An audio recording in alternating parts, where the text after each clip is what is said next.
तो आज मैं आपको एक अनोखी रहस्यमय कहानी सुनाऊंगा। अगर आप चैनल पर नए हैं तो अभी सब्सक्राइब कर ले, क्योंकि यह मेरा दूसरा नया चैनल है।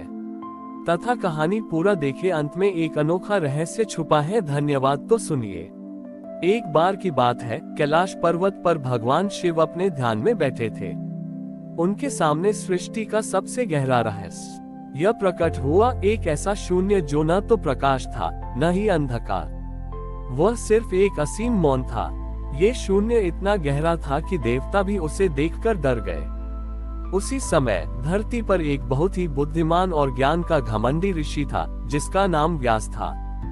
व्यास ने दुनिया का सारा ज्ञान अर्जित कर लिया था, वेदों का ज्ञान, शास्त्रों का ज्ञान और हर प्रकार का विज्ञान। उन्हें लगा कि अब ऐसा कुछ नहीं बचा जो वे नहीं जानते हों। एक दिन व्यास ने सोचा कि वे महादेव से सबसे बड़ा ज्ञान प्राप्त करेंगे। वे कैलाश पर्वत पहुंचे और महादेव से उस शून्य के रहस्य के बारे में पूछा। महादेव ने अपनी आंखें खोली और कहा, हे व्यास, तुम बहुत ज्ञानी हो। तुमने शब्दों में सब कुछ जान लिया है, लेकिन मौन में कुछ भी नहीं। इस शून्य का रहस्य शब्दों में नहीं बल्कि अनुभव में है। व्यास को ये बात समझ नहीं आई। वे बोले, हे प्रभु, बिना शब्दों के ज्ञान कैसे मिल सकता है? मुझे ज्ञान के बारे में बताएं। महादेव ने एक गहरी सांस ली और कहा, ठीक है, तुम जाओ और एक ऐसे व्यक्ति को खोजो जो मौन में ही अपनी पूरी जिंदगी जीता हो, और फिर मेरे पास वापस आना। व्यास ने अहंकार के साथ यह चुनौती स्वीकार की। वे पूरी पृथ्वी पर घूमते रहे। उन्होंने कई ऋषि मुनियों और तपस्वियों को देखा, लेकिन हर कोई बोलता था, कुछ न कुछ कहता था। सालों की खोज के बाद भी उन्हें कोई ऐसा व्यक्ति नहीं मिला जो पूरी तरह मौन रहता हो। वे थककर वापस कैलाश पहुंचे। व्यास ने महादेव से कहा, हे प्रभु, मैं हार गया। मुझे कोई ऐसा व्यक्ति नहीं मिला जो पूरी तरह मौन रहता हो। महादेव मुस्कुराए और बोले, तुमने अपनी आंखों से देखा, लेकिन अपने हृदय से नहीं। तुमने ज्ञान को शब्दों में खोजा, लेकिन उसे मौन में अनुभव नहीं किया। तभी महादेव ने अपनी शक्ति से व्यास को एक दृष्टि दी। व्यास ने देखा कि एक छोटा सा कछुआ शांत भाव से एक तालाब में बैठा है। वह न बोलता है, न ही कुछ मांगता है। वह बस अपने अस्तित्व में शांत रहता है। व्यास ने देखा कि उस कछुए के मौन में ही सारा ज्ञान छिपा है, सृष्टि का संतुलन, जल का प्रवाह और जीवन का चक्र। उस कछुए का हर पल एक गहन ध्यान था। व्यास को अपनी गलती का एहसास हुआ। उन्होंने समझ लिया कि असली ज्ञान बाहरी बातों में नहीं बल्कि अपने भीतर की शांति और मौन में छिपा है। उन्होंने अपना अहंकार छोड़ दिया और महादेव से माफी मांगी। इस कहानी से हमें ये शिक्षा मिलती है कि भगवान शिव का सबसे बड़ा ज्ञान शब्दों में नहीं बल्कि मौन और अंतरात्मा की शांति में छिपा है। व्यास ऋषि को जब मौन का असली महत्व समझ आया तो उन्होंने अपना अहंकार छोड़ दिया। उन्होंने कैलाश पर्वत से वापस आकर कछुए के पास ही अपना आश्रम बना लिया। वे न तो किसी से बोलते थे और न ही ज्ञान का दिखावा करते थे। वे बस शांत भाव से जीवन जीने लगे। धीरे धीरे लोगों को व्यास के इस नए व्यवहार के बारे में पता चला। जो लोग कभी उनके ज्ञान और शब्दों के लिए उनके पास आते थे, अब उनके मौन और शांति को देखकर आकर्षित होने लगे। उन्हें एहसास हुआ कि व्यास अब जो ज्ञान दे रहे हैं वह शब्दों से कहीं ज्यादा गहरा है। व्यास के इस बदलाव से एक और व्यक्ति बहुत प्रभावित हुआ, जिसका नाम था अहंकारमणि। अहंकारमणि एक बहुत ही सफल राजा था, जिसने युद्ध जीतकर बहुत धन और राज्य अर्जित किया था। लेकिन उसके मन में हमेशा एक खालीपन रहता था। वह शांति की तलाश में था। जब उसे व्यास ऋषि के बारे में पता चला तो वह उनके आश्रम पहुंचा। उसने देखा कि व्यास तो कुछ बोलते ही नहीं, बस ध्यान में बैठे रहते हैं। अहंकारमणि ने सोचा कि यह तो समय की बर्बादी है। उसने व्यास से कहा, हे ऋषि, मैंने बहुत मेहनत से अपना राज्य और धन अर्जित किया है। मेरे पास सब कुछ है, लेकिन मेरे मन में शांति नहीं है। क्या आप मुझे ज्ञान नहीं देंगे? व्यास ने अपनी आंखें खोली और राजा को देखा।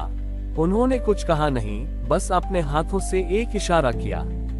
उन्होंने राजा को अपने पास पड़ी एक छोटी सी घंटी दी, जिस पर धूल जमी थी। फिर उन्होंने खुद उस घंटी को लिया और उसे साफ करने लगे। जैसे ही घंटी साफ हुई, उसमें से एक मधुर हल्की सी ध्वनि निकली। व्यास ने बिना कुछ बोले राजा को समझाया कि जिस तरह इस घंटी की मधुर ध्वनि धूल के नीचे छिपी थी, उसी तरह राजा के भीतर भी शांति छिपी है, लेकिन उसके अहंकार और कर्मों की धूल ने उसे ढक रखा है। अहंकार मणि ने ये समझ लिया। उसने अपना घमंड छोड़ दिया और व्यास की तरह मौन रहकर अपने भीतर की शांति को खोजना शुरू किया। धीरे धीरे उसका मन शांत होने लगा और उसे एहसास हुआ कि जो शांति वह बाहर खोज रहा था, वह हमेशा से उसके भीतर ही थी। इस कहानी से हमें ये शिक्षा मिलती है कि भगवान शिव का ज्ञान केवल उन लोगों के लिए नहीं है जो ज्ञान का दिखावा करते हैं, बल्कि उन लोगों के लिए भी है जो विनम्रता से जीवन के गहरे रहस्यों को समझना चाहते हैं। अहंकार मणि के जीवन में जब शांति आई, तो उसने अपने अहंकार को पूरी तरह त्याग दिया। उसने अपना राज्य छोड़ दिया और व्यास ऋषि के आश्रम में ही रहने लगा। उसके जाने के बाद राज्य में अराजकता फैल गई। लोग सत्ता के लिए लड़ने लगे और चारों ओर अशांति और हिंसा का माहौल बन गया।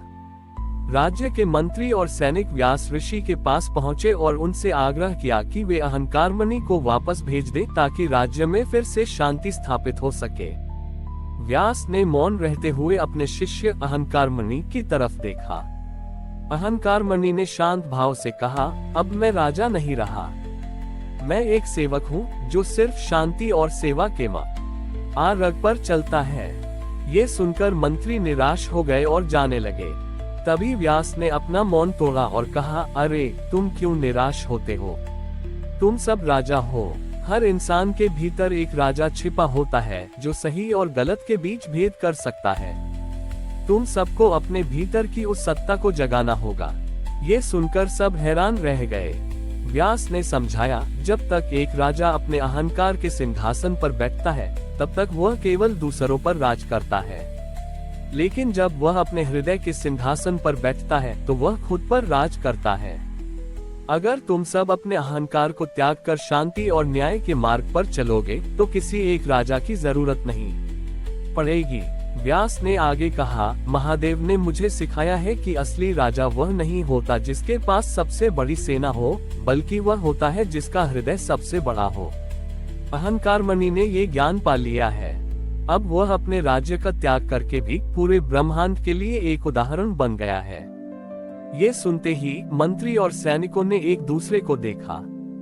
उन्हें एहसास हुआ कि वे जिस राजा को बाहर खोज रहे थे, वह हमेशा से उनके भीतर ही था। उन्होंने मिलकर एक नया समाज बनाया, जहां हर कोई अपने अहंकार को छोड़कर न्याय और सेवा के लिए काम करता था। इस कहानी से हमें ये शिक्षा मिलती है कि भगवान शिव का सच्चा भक्त वही है जो बाहरी सत्ता या पद को महत्व नहीं देता, बल्कि अपने मन पर राज करना सीखता है।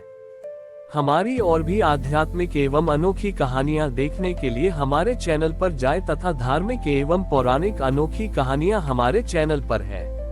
कृपया जाके देखें तथा हमारे चैनल को सब्सक्राइब करके रखें और वीडियो लाइक जरूर करें। धन्यवाद।